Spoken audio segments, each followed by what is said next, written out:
Olá, sortudos! Nós estamos indo para a nossa nona regra da boa sorte. E nessa nona regra, a bruxa, nessa noite, né? A bruxa, além de incomodar Note, também foi incomodar Cid.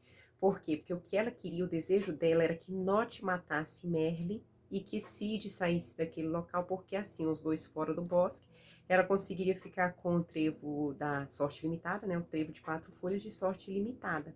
Então ela chega, né, no cantinho onde Cid tá descansando, o Cavaleiro da Capa Branca, e faz 3 sussurros, é quando ele se desperta, né, assustado, e pergunta: o que é que você deseja?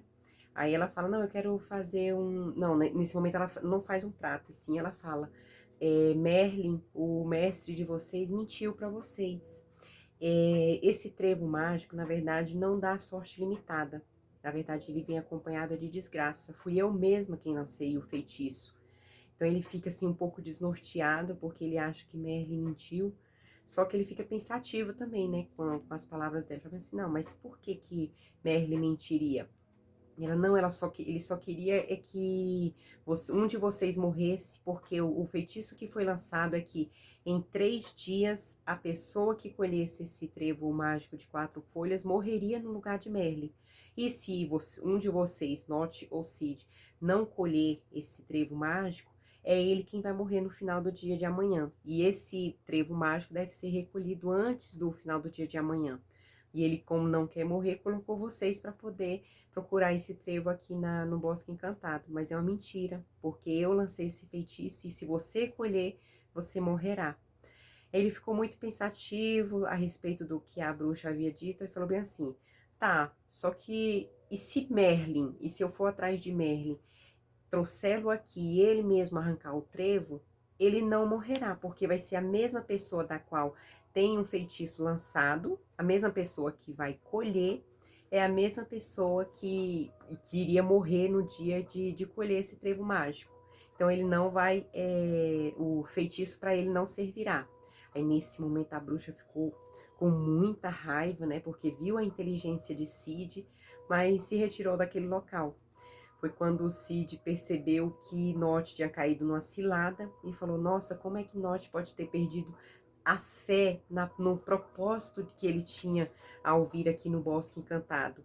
E uma das palavras dele, que eu quero recitar aqui para vocês, que eu achei muito interessante, é que a gente não deve trocar o nosso objetivo pelo objetivo de alguém.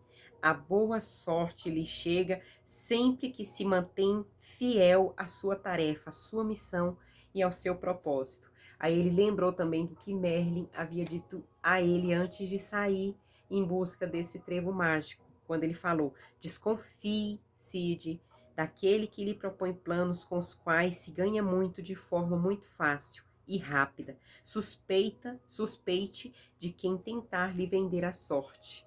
Nesse momento ele percebe que, no caso, a bruxa estava mentindo e conseguiu enganar Enote, né? Porque Enote já tinha ido atrás do trevo mágico lá no jardim do castelo de Merlin. Acreditou na palavra da bruxa. E a nossa nona regra, ela diz o seguinte: após criar todas as condições favoráveis, tenha paciência, não desista. Para alcançar a boa sorte, tenha confiança. A gente às vezes chega no momento em que a gente plantou tanto, se esforçou tanto, se dedicou tanto, que a gente acaba escutando coisas de pessoas próximas que até nos amam, verdadeiramente nos amam, só que elas acabam com as palavras diminuindo a nossa fé no nosso propósito. Que você não possa perder a fé na sua missão, no seu propósito, que você possa continuar insistindo, persistindo, porque o dia da sua boa sorte, com B e S maiúsculo, está chegando e você colherá os resultados desse seu sacrifício e desse seu esforço. Não desista agora, o dia da sua vitória está chegando, tá bom? Até o próximo capítulo.